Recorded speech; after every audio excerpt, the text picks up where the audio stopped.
Good afternoon everyone. कैसे बेटा आप लोग? आज मैं आपके सामने एफएम में एक नया टॉपिक लेके आया हूँ जिसका नाम है बेटा break even analysis.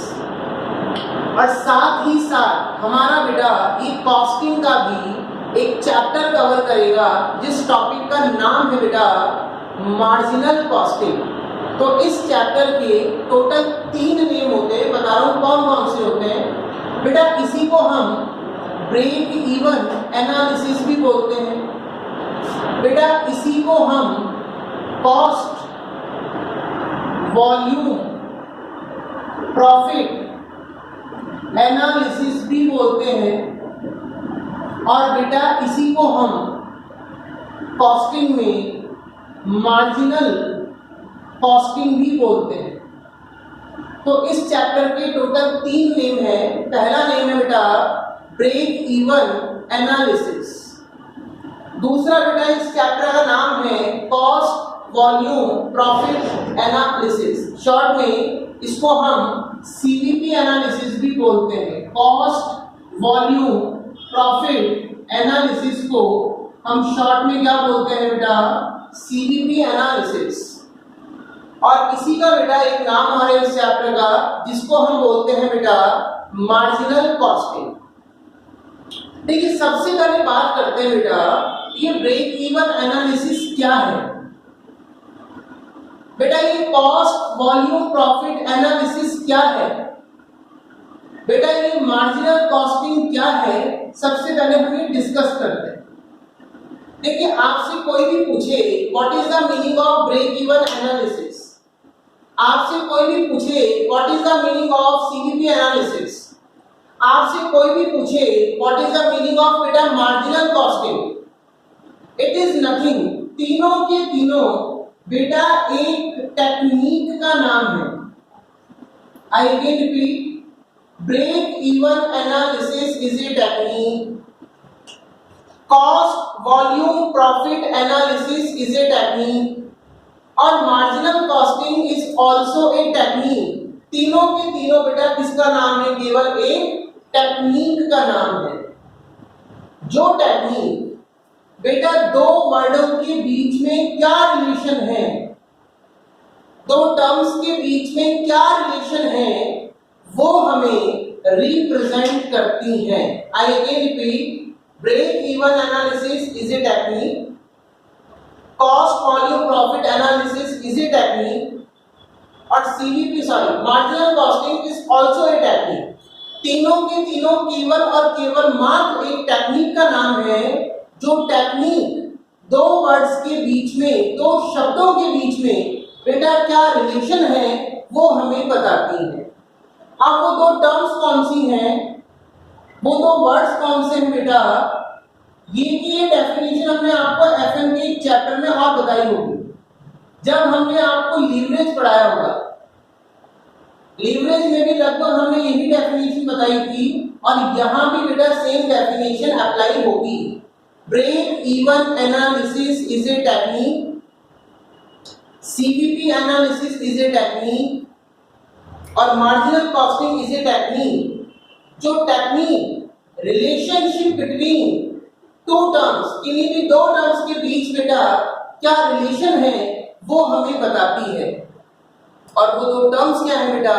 Number 1 is sale, number 2 is profit. Simple सी बात है, यदि मैं सेल में कुछ भी चेंज करता हूं, सेल को इंक्रीज करूं या एज वेल एज सेल को डिक्रीज करूं, कहने का मतलब है यदि हम सेल में कुछ भी चेंजेस करते हैं तो आपके प्रॉफिट पर क्या इफेक्ट आएगा, ये हमें कौन सी टेक्निक बताएगी बेटा?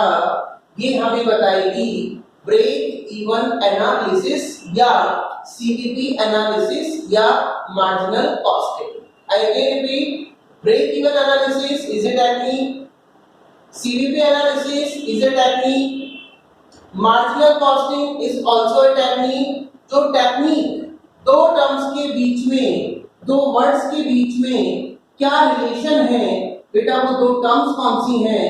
नंबर 1 इज सेल और नंबर 2 इज प्रॉफिट। यदि हम अपने सेल वॉल्यूम में कुछ भी चेंजेस करते हैं तो हमारे प्रॉफिट पर क्या इफेक्ट आएगा, हमारा प्रॉफिट इंक्रीज होगा या हमारा प्रॉफिट डिक्रीज होगा, क्या इफेक्ट आएगा प्रॉफिट पर, ये हमें बेटा कौन सी टेक्निक बताएगी, ब्रेक इवन एनालिसिस या सीबीपी एनालिसिस। और एक इंपॉर्टेंट चीज बेटा, छोटा सा एग्जांपल ले रहा हूं। मान लीजिए जब हम मार्केट में नए नए आए थे तो सबसे पहले हमने मार्केट में 100 यूनिट्स बनाकर बेचना शुरू किया। फर्स्ट टाइम हमने मार्केट में कितनी यूनिट्स बना के बेटा सेल करी, 100 यूनिट्स। उसके बाद हमारा लेवल और बढ़ा, हमने मार्केट में बेटा 400 यूनिट्स बना के बेचना शुरू कर दिया। हमारा लेवल बेटा और इंक्रीज हुआ, हमने मार्केट में 1000 यूनिट बना के बेचना शुरू किया और आज प्रेजेंट लेवल पे हम मार्केट में बेटा जो नंबर ऑफ यूनिट्स सेल कर रहे हैं वो कर रहे हैं इट्स 20,000, 20,000। तो जैसे जैसे बेटा हम अपने सेल वॉल्यूम को चेंज कर रहे हैं, पहले आपने 100 यूनिट बेची मार्केट में, फिर आपने 400 बेची, फिर आपने 1000 बेची और फिर आपने बेटा 20,000 यूनिट्स आपने मार्केट के अंदर सेल करी। तो आपको मुझे बताना है बेटा आपकी प्रॉफिट पर क्या इफेक्ट आएगा, your profit will be increase या your profit will be decrease, आपका प्रॉफिट इंक्रीज होगा या डिक्रीज होगा।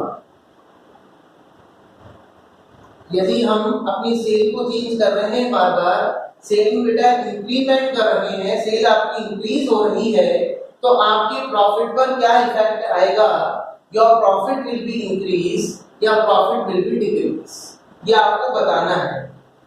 तो बेटा एक चीज ध्यान रखना, जब भी सेल आपकी इंक्रीज होगी तो बेटा प्रॉफिट भी इंक्रीज होगा, ये 100% करेक्ट नहीं है। भाई सेल बढ़ेगी तो प्रॉफिट भी बढ़ेगा, अश्योर नहीं है बेटा। मान लीजिए हो सकता है जब आप 100 यूनिट्स मार्केट में सेल कर रहे थे तो आपको प्रॉफिट आ रहा था, लेकिन जैसे आपने मार्केट में 400 यूनिट बना के बेची तो बेटा आपको मार्केट में लॉस आ गया। अब ये कैसे पॉसिबल है बेटा, ये आगे डिस्कस करेंगे कि लॉस कैसे पॉसिबल हुआ, क्योंकि ध्यान रखना बेटा बिजनेस में 2 टाइप्स ऑफ एक्सपेंडिचर होते हैं।